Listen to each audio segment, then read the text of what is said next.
Assalamualaikum warahmatullahi wabarakatuh. Perkenalkan, kami mahasiswa Mercubuana Yogyakarta hendak menjelaskan film berjudul Joker dengan menggunakan teori Henry. Kami beranggotakan 4 kelompok yang bernama Naufal Ade Darmansyah, Syafa Hanakusuma, Katarina Glenda, dan Andriani. Selanjutnya akan kami jelaskan pada slide berikutnya. Nah, siapa sih yang gak tahu film Joker? Dengan tokoh utama yang bernama Arthur Fleck, diperkenalkan sebagai seorang pria yang bekerja sebagai badut pesta di bawah naungan agensi Haas. Selain itu, Arthur memiliki kondisi gangguan psikologis yang membuatnya tidak dapat mengontrol tawanya. Dalam istilah medis, gangguan tersebut disebut sebagai pseudobulbar effect atau dengan singkatan PBA. PBA yaitu gangguan syaraf yang diakibatkan oleh kerusakan pada korteks prefrontal, yaitu area otak yang membantu mengendalikan emosi, dan salah satunya dapat disebabkan oleh trauma otak. Pada kasus Arthur Fleck, trauma otak dialami karena dia kerap dianiaya pada usia yang sangat muda, sehingga kondisi ini dapat dengan mudah mencoret pandangan bahwa Joker terlahir akibat penganiayaan yang kerap diterima oleh Arthur Fleck. Selain mengidap PBA, Arthur Fleck juga digambarkan sebagai sosok yang delusional. Salah satunya yaitu ketika dia mengimajinasikan hubungan asmaranya dengan seorang wanita yang juga tinggal di komplek apartemen yang sama dengannya. Sehingga pandangan bahwa Joker terlahir akibat dikecewakan oleh seseorang wanita juga terbantahkan karena hubungan asmara tersebut hanya sebatas imajinasi. Dan perlu kita ketahui bahwa ciri tersebut termasuk dalam gangguan kejiwaan, yaitu skizofrenia.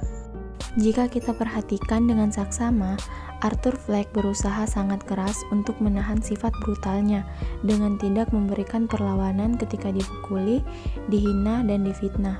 Dia menahan emosinya seorang diri, lantaran tidak ada seorang pun yang mau mendengarkan keluhannya, termasuk ibu asuhnya yang mengharapkan Arthur Fleck untuk selalu memasang wajah bahagia, dan psikiaternya yang setiap sesi pertemuan menanyakan keadaannya namun tidak benar-benar mendengarkannya. Usut punya usut, ibu asuhnya ternyata seorang mantan pasien rumah sakit jiwa, sehingga pola asuh yang diberikan ibunya kerap menuntut Arthur untuk selalu menahan emosinya. Meski demikian, Arthur tetap berusaha menahan sifat brutalnya. Hal ini dapat dilihat pada adegan ketika Arthur melampiaskan rasa frustasinya pada tumpukan sampah. Kali pertama Arthur Fleck membunuh seseorang adalah akibat ketidaksengajaan, yaitu ketika dia mengalami hari yang kurang beruntung. Dia dikeroyok oleh 3 pemuda sehingga dengan panik, dia menarik pelatuk senjata api yang sebelumnya diberikan oleh temannya. Sebelumnya, teman Arthur Fleck tersebut berkata bahwa senjata tersebut tidaklah asli, melainkan replika untuk bersenang-senang. Namun, siapa sangka saat dipergunakan oleh Arthur, dalam kondisi tersebut, senjata tersebut adalah asli. Dan tanpa disengaja, ia membunuh salah satu pemuda yang mengeroyoknya. 2 pemuda lainnya kemudian dibunuh tanpa dia sadari, karena dia merasa puas ketika membunuh korban pertamanya. Namun kemudian dia menyesalinya. Dia sempat menyangkal beberapa kali bahwa dialah yang membunuh ketiga pemuda itu. I have nothing to lose adalah ucapan Arthur Fleck ketika menyatakan dirinya sebagai Joker. Karena dia tidak perlu berpura-pura bahagia lagi, dan karena dia telah kehilangan orang-orang terdekatnya sekaligus mendapatkan impiannya untuk menjadi terkenal. Karena alasan itulah Arthur Fleck memilih menjadi Joker. Dalam film tersebut, dapat kita pelajari bahwa gangguan kepribadian yang dialami oleh Arthur Fleck merupakan pseudobulbar affect atau PBA, dan penyakit tersebut masih berkaitan dengan skizofrenia. Ciri-ciri yang dialami oleh penderita adalah tawa atau menangis berlebihan dan tiba-tiba tanpa ada pemicunya. Dengan kata lain, suasana hati penderita PBA bisa bertolak belakang dengan ekspresi yang ditampilkan. Selain tawa dan tangis yang berlebihan, penderita PBA juga seringkali merasakan frustasi dan marah. Emosi tersebut bisa meledak-ledak, namun hanya berlangsung selama beberapa menit. Hal ini karena penyakit PBA biasanya muncul pada orang-orang yang mengalami gangguan saraf seperti cedera kepala, stroke, epilepsi, penyakit Parkinson, penyakit Alzheimer, tumor otak, multiple sclerosis, dan amyotrophic lateral sclerosis atau ALS. Diketahui bahwa Arthur Fleck mengalami PBA akibat dari pola asuh yang diterima olehnya sejak kecil dari didikan ibu asuhnya. Dapat dilihat dari kilasan film bahwa ibunya selalu menekankan emosi Arthur dan kerap memberikan kekerasan sewaktu Arthur masih kecil, sehingga otak Arthur tidak bisa mensinkronisasi terhadap emosinya, serta faktor lingkungan yang terjadi di Gotham City yang keras sehingga mempengaruhi kondisi psikologis Arthur Fleck. Dari film tersebut dapat dipetik dari teori kepribadian Henry Murray yang menyatakan bahwa no brain no personality. Artinya segala sesuatu yang berkaitan dengan kepribadian tergantung kepada keberadaan otak, seperti perasaan, memori yang disadari maupun tidak disadari, dan semua keyakinan, sikap, ketakutan, dan nilai-nilai. Oleh karena itu, penting untuk mengontrol proses di otak yang disebut dengan regnan atau ruling process. Sedangkan cara Murray merumuskan kepribadian yaitu menunjukkan bahwa ia sangat berorientasi pada pandangan yang memberi bobot memadai pada sejarah organisme. Fungsi kepribadian yang bersifat mengatur ciri-ciri berulang dan baru pada tingkah laku individu. Hakikat kepribadian yang abstrak atau konseptual dan proses-proses fisiologis yang mendasari proses-proses psikologis. Berikut struktur kepribadian Murray. Yang pertama, ID, ego, superego. ID, seperti Freud, Murray memandang ID sebagai gudang ke semua kecenderungan impulsif yang dibawa sejak lahir. Ego, Murray memberi peran ego jauh lebih luas dari Freud sebagai unsur rasional dari kepribadian.